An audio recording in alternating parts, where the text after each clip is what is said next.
শাবান মাসের ফজিলত করণীয় আমল করণীয় হাদিসের আলোকে দয়া করে বলবেন। শাবান মাস সম্পর্কে আমাদের অনেক মানুষই জানেন না যে শাবান মাসটা এমন একটা মাস যেই মাসে বান্দার আমল আল্লাহর কাছে সারা বছরের আমলের হিসাব দেওয়া হয়, জমা দেওয়া হয়। নবী করিম সাল্লাল্লাহু আলাইহি ওয়াসাল্লাম শাবান মাসে সবচেয়ে বেশি নফল রোজা রাখতেন।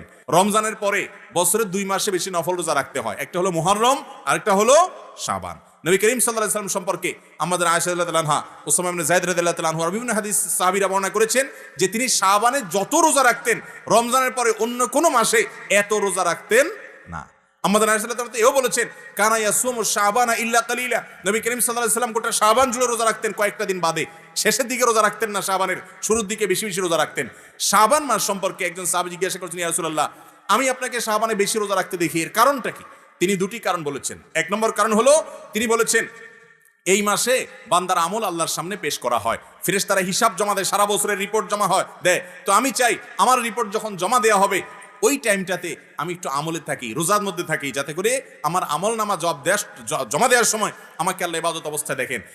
কেউ কোনো মালিকের ডিউটি করলে মালিক হঠাৎ করে এসে গেছে ইনভেস্টিগেশনে বা সাইট ভিজিটে, ওই টাইমে যদি কর্মচারী বা কাজের লোকটা কাজে ব্যস্ত থাকেন, মালিক ওই অবস্থা দেখে তার কাছে ভালো লাগবে। এই জন্য শাবান মাস নবী করিম সাল্লাল্লাহু আলাইহি ওয়াসাল্লাম নফল রোজা বেশি বেশি করে রাখতেন। বান্দার আমল নামা প্রাত্যহিকভাবে সকাল সন্ধ্যায় 2 বার জমা হয়, সাপ্তাহিকভাবে বৃহস্পতিবার জমা হয়, আর বাৎসরিকভাবে জমা হয় কখন? শাবান মাস। আর দ্বিতীয় কারণ হলো শাবান মাসে নবী করিম সাল্লাল্লাহু আলাইহি ওয়াসাল্লাম বেশি বেশি রোজা রাখতেন। এর কারণ হলো এই মাসে মানুষ গাফেল থাকে, ওই যে রমজানের ব্যস্ততা, যে রমজান আসলে তো ইবাদত করবই, এই জন্য আগে থেকে আর করে না। রজব মাস সম্মানিত মাস, রমজান মাস শ্রেষ্ঠ মাস, মাঝখান দিয়ে এই মাসটা গাফেল থাকে। তো নবী করিম সাল্লাল্লাহু আলাইহি ওয়াসাল্লাম মাসে বেশি বেশি নফল রোজা রাখতেন। এই জন্য শাবান মাসের শ্রেষ্ঠ আমল হলো কি করা? নফল রোজা রাখা। 2-4টা করে শুরুর দিক থেকে রাখার চেষ্টা করতে হবে। আল্লাহ আমাদেরকে আমলের তৌফিক দান করুন।